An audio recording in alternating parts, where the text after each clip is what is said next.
Friends, welcome to laddu சமையல். இன்றைக்கி நம்ம லட்டு சமையலில் ஒரு முருங்கைக்காய் புளித்தொக்கு தான் எப்படி செய்யுதுன்னு பார்க்க போகிறோம்.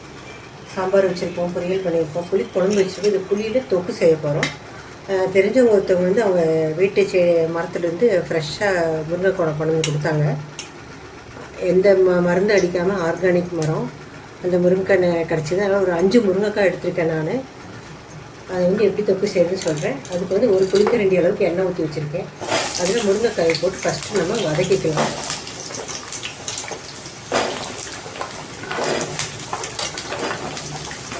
வதக்கிட்டு செய்யலாம், அப்படின்னா நல்லாயிருக்கும் டேஸ்ட்டு.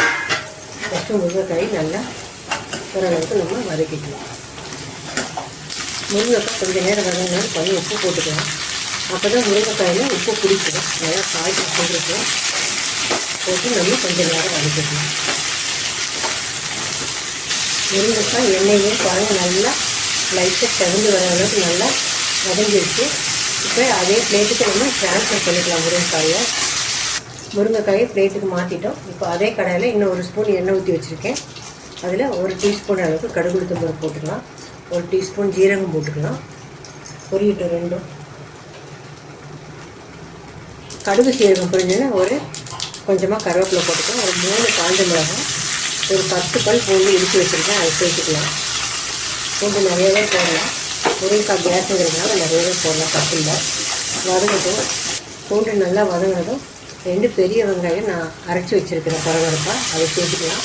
நீங்கள் அரைஞ்சி கூட கட் பண்ணி கூட போட்டுக்கலாம். எனக்கு தொக்கு நல்லா ஆகுங்கிறதுக்காக நான் அரைச்சி போட்டுருக்கேன். நீங்கள் அரைஞ்சி கூட போட்டுக்கலாம். நல்லா வெங்காயத்தோடு பச்சை வாசனை போகிற வரைக்கும் வதங்கட்டும். வெங்காயம் கொஞ்சம் நேரம் வதங்கினா 2 தக்காளி அரைச்சி வச்சுருக்கேன், அதையும் சேர்த்துக்கலாம். தக்காளி வெங்காயத்தை கட் பண்ணி போட்டோம்னா தொக்கு நிறைய ஆகாது. அதனால தான் நான் அரைச்சி வச்சுருக்கேன். இது ரெண்டுமே பச்சை வாசனை போகிற வரைக்கும் நல்லா வதங்கட்டும். வெங்காயம் தக்காளியில் பாருங்கள் நல்லா வதங்கிட்டு சைடில் எண்ணெய் பிரிஞ்சு வர ஆரம்பிச்சிருச்சு. பச்சை வாசனை போயிடுச்சு. இப்போ நம்ம மசாலா தூளில் சேர்த்துக்கலாம். 1 டீஸ்பூன் மஞ்சள்தூள், 1 டேபிள் ஸ்பூன் மிளகாத்தூள், 1 டேபிள் ஸ்பூன் காஷ்மீர் மிளகாத்தூள், 2 டேபிள் ஸ்பூன் மல்லித்தூள், இதெல்லாம் சேர்த்துக்கலாம். கூடவே கொஞ்சமாக பெருங்காயத்தூள் சேர்த்துட்டு இந்த மசாலாவோட பச்சை வாசனை போகிற வரைக்கும் இன்னும் கொஞ்சம் நேரம் நம்ம வதக்கிக்கலாம். மசாலாவோட பச்சை வாசனைலாம் போய் நல்லா ட்ரை ஆகிடுச்சு. இப்போ நம்ம வதக்கி வச்சுருக்கிற முருங்கைக்காயை அதில் சேர்த்துக்கலாம்.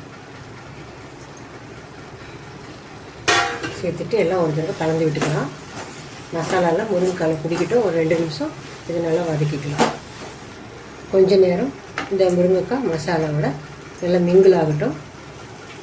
அதுக்கப்புறம் நம்ம புளி கரைச்சி வச்சுருக்கேன். ஒரு சின்ன லெமன் சைஸ் புளியை கரைச்சி எடுத்து வச்சுருக்கேன். புளித்தோக்குன்னு தானே சொன்னேன், அதனால் கரைச்சி எடுத்து வச்சுருக்கேன். அது கொஞ்சம் நேரம் வதங்கின விட்டு நம்ம புளி கரைசல் ஊற்றிக்கலாம்.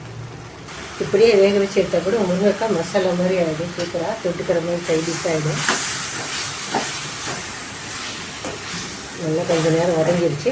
இப்போ நம்ம கரைச்சி வச்சுருக்கிற புளிக்கரைசலை இதில் சேர்த்துக்கலாம்.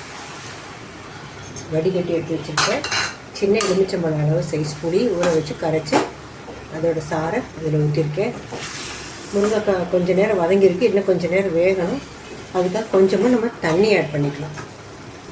தேவையான அளவு தண்ணி சேர்த்தாச்சு. அதில் கொஞ்சம் நேரம் வேகட்டும். உப்பு செக் பண்ணி இந்த ஸ்டேஜில் போட்டுக்கிறேன். ஏன்னா முருங்கைக்காய் வதக்கும்போது உப்பு போட்டிருக்கோம், கொஞ்சம் பத்தலை, அதனால் உப்பு கொஞ்சம் போட்டுக்கிறேன். நல்லா திக்காய் வரட்டு தொக்கு. கிரேவியாக கூட இப்படியே புளிக்குழம்பை கூட இப்படியே வச்சுக்கலாம். ஆனால் நான் கொஞ்சம் தொக்குன்னங்காட்டி இன்னும் கொஞ்சம் திக்காகட்டும். முருங்கைக்காய் நல்லா வேகிற வரைக்கும் நம்ம வெயிட் பண்ணுவோம். மூடி போட்டு வேக வச்சுக்கலாம். இப்போ திறந்து பார்க்கலாம். தொக்கு சூப்பராக நல்லா திக்காக ரெடி ஆகிடுச்சு பாருங்கள். இன்னும் ஆறினோடனே இன்னுமே நல்லா திக்காயிடும். அப்படியே நல்லா முருங்கைக்காவும் தொக்கு கரெக்டாக இதாகிடுச்சு. லாஸ்ட்டாக கொஞ்சம் ஃப்ளேவருக்காக கருவேப்பிலை போட்டுக்கலாம். பச்சையாக கொத்தமல்லி தழை கூட போட்டுக்கலாம். ஆனால் கருவேப்பிலை மட்டும் நான் போடுறேன். அதோடு ஒரு கொஞ்சமாக வெல்லம், இது ஆப்ஷனல் தான், வேணும்னா போட்டுக்கோங்க, இல்லைன்னா வேண்டாம்.